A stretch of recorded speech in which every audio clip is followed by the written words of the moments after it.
Notice that you and I have several different types of communication as it pertains to this class. There's what we do here, and there's something that we do kind of remotely when you hear me read the book. Over there, I communicate with you using two different types of language. One is the language of the book. One is the language that at least I hope everyone in this class understands. Okay? Notice that there is a difference. Now, if I stood here in front of you and all I did was to spew, if I just stood here and I would open the book to you and I would stand here like this and I would say, the responsibilities of central service technicians relate directly to the health and well-being of patients. Central service technicians must have the knowledge and skills to address the sophisticated concepts addressed in this technical manual. However, they must also interact with other people in their department and in other departments within the facility, as well as vendors, suppliers, and others. How much of this information that I just said would actually settle in your mind? Not a whole heck of a lot. So one type of language is what we can relate to, and the other type of language is something that is kind of foreign to us and we may not understand. Okay?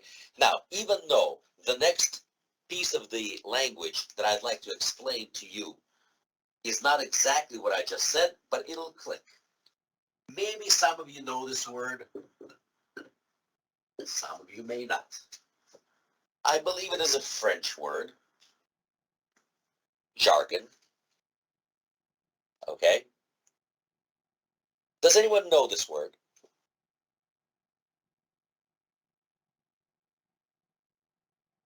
Have you ever come across this word? Yes. All right. Well, what does it mean to you?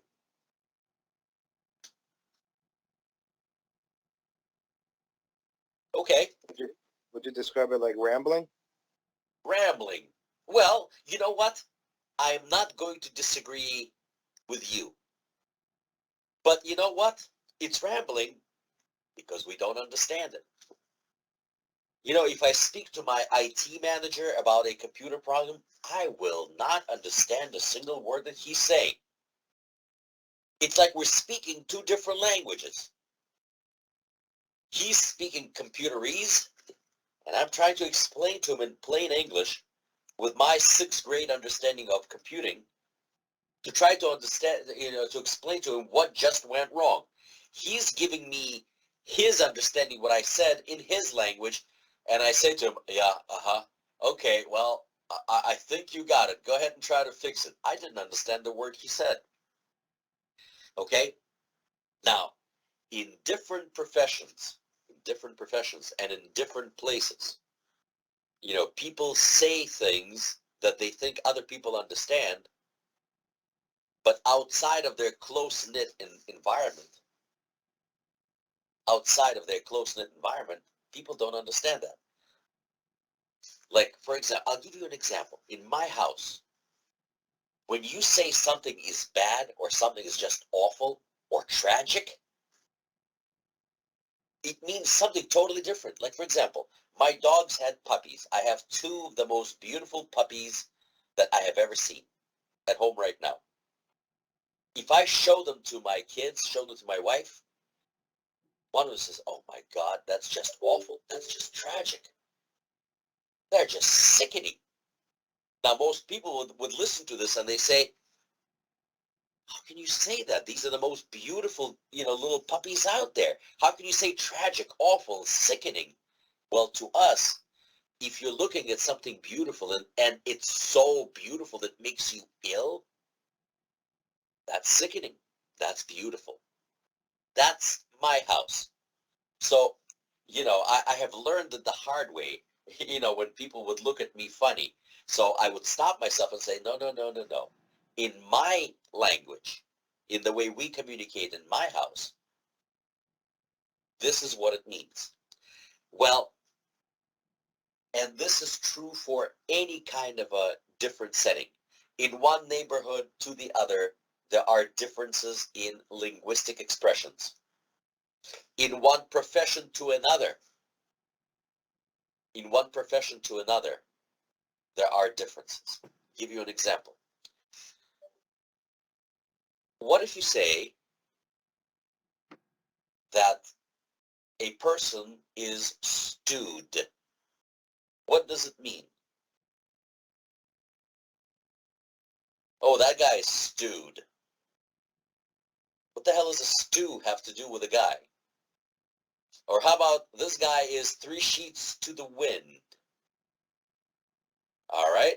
How about that guy is plastered? He's What drunk. am I talking about?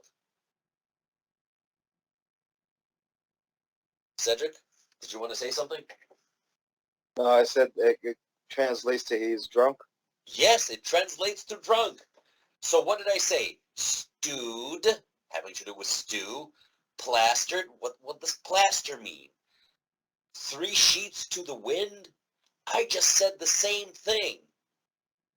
I could have also said somebody is tipsy. I could have said somebody's light in the loafers. Okay? And it all means pretty much the same thing, but not to the same bunch of people. So we in the workplace have to be especially more professional about the way we communicate to people who are not necessarily in our department. Okay? In our department, when everything is well established, you can speak the same language, unnuanced. Okay? When people show up from other departments, you have to be very careful about what you say and how you say it, because you will be misunderstood. If you will be misunderstood, many things could go wrong. Misunderstandings, the most common place for all sorts of arguments and bad things happening. Misunderstandings. And then you have to spend the time to explain yourself what you meant. And jargon is the primary culprit. So jargon, or jargon, as they say in French, I guess, simply means specialized words and phrases.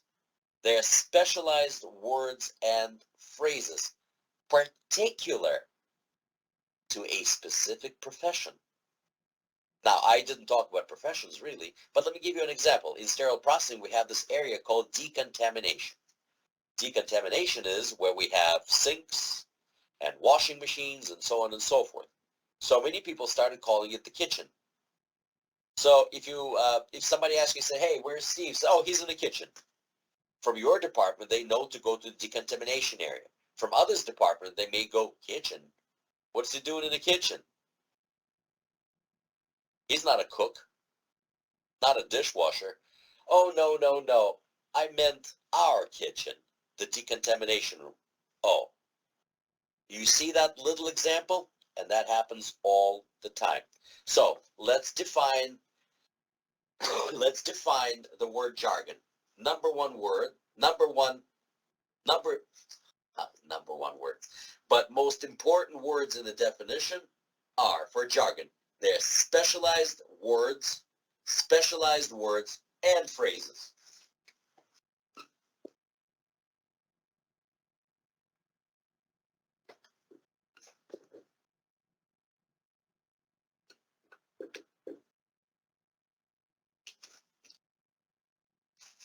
And they're particular to a specific profession.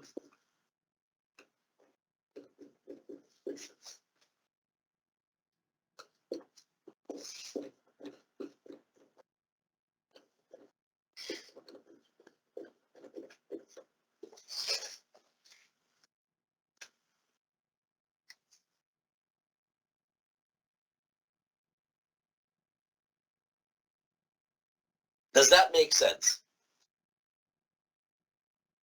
Yes. Yes. Excellent, excellent, excellent. And you know what? Because you just responded to this, I'd like to throw in one word that you know. I mean, I know you know,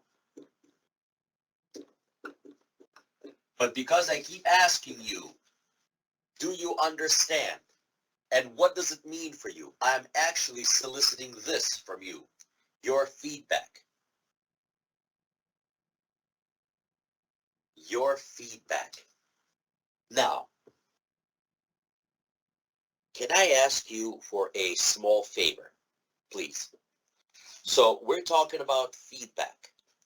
Can you think for about 15 seconds, 20 seconds, 30 seconds,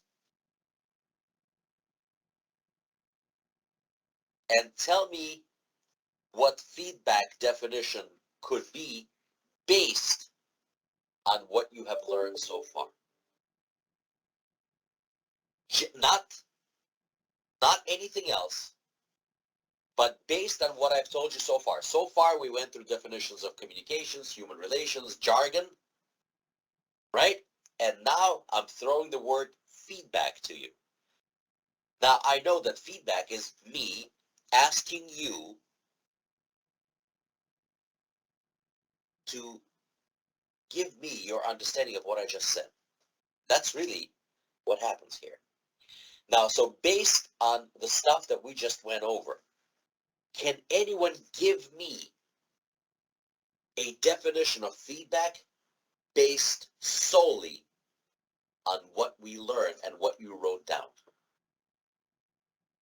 Give it 30 seconds to think this through, and I'd like some of you, or whoever wants to try to give me a definition of feedback based only on the definitions that you just wrote down. I'd like to see if you're able to sort of concoct something.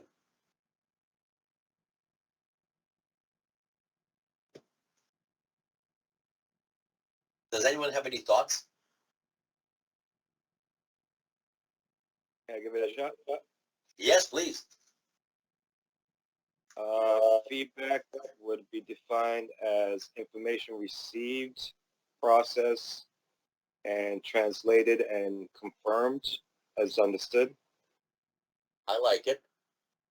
I like it. Can you, well, you know what? Hold that thought for a minute there. Does anyone else have any feedback on feedback? Is that something we just talk about today about communication and human relation? That's little feedback about the class today. No, I'm talking about the actual definition of feedback based on the definitions that I just gave you in class. How would you define the word feedback based on the information that you got in class today? I like what Cedric said, but I'd like to get back to Cedric, and I'd like to hear from anyone who can define feedback for me based on what you learned today, just so far. Anyone? Don't be afraid. I mean, this is, I want to tell you something really quick before I get back to this topic. It's about asking questions, and it's about providing your feedback. Okay? It's extremely valuable. If you don't ask a question, you are depriving yourself of the information that you need to clarify for yourself. And I'm going to tell you right now, it's not just you who may have the same question. It's other people. You're doing other people a favor by asking your question. And please never feel, in such a way that, oh gosh, this is a dumb question. I really don't want to look stupid. Please, my dear friends, again, I have told you so many times, I have already asked all sorts of stupid questions in my life, and I'm glad I did, because they turned out to be okay. You will never look as bad as I did at a certain point in my life, and I'm still pushing forward on doing stupid things. So, trust me. So please don't be afraid to participate. Don't be afraid to ask questions. You do yourselves and others a favor. So, with that aside, does anybody want to take a stab again at feedback? I would, but I already lost almost 30 minutes of the lesson. But so far, what you were talking about is how sometimes when some words that there's word that people say, what you think they meant, it's not what they meant. It's differently when they say it and how they communicate. Okay, all right. I understand what you're saying. All right. Thank you, Stephanie. Anybody else want to give it a try?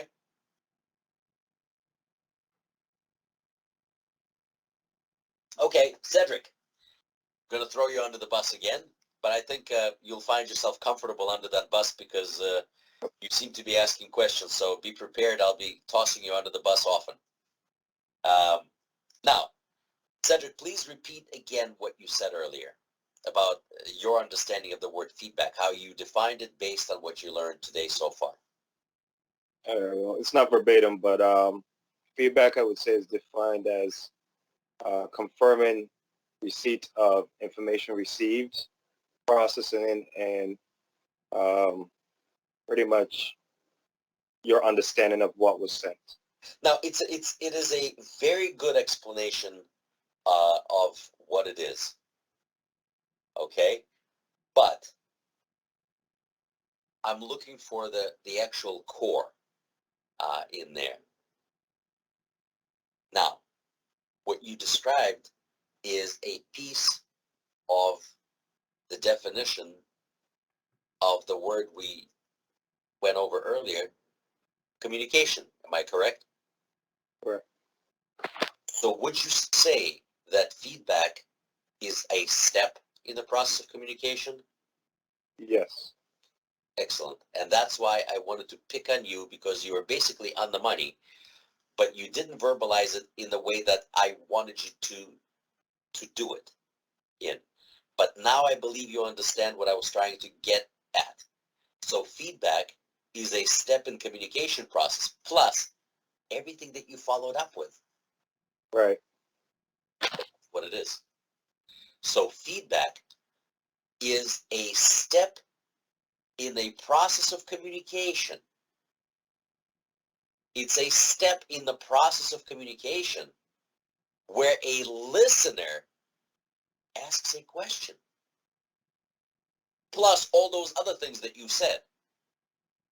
But you see, the question is formulated through listening, understanding, interpreting, and providing it back to make sure. You see, asking a question is really a process of active listening, where you interpret it, you're interested in the information, and you really want to know, hey, did I get you right? You see what I'm saying? Right. And that's feedback. So make sure to understand that feedback is a step in the process of communication.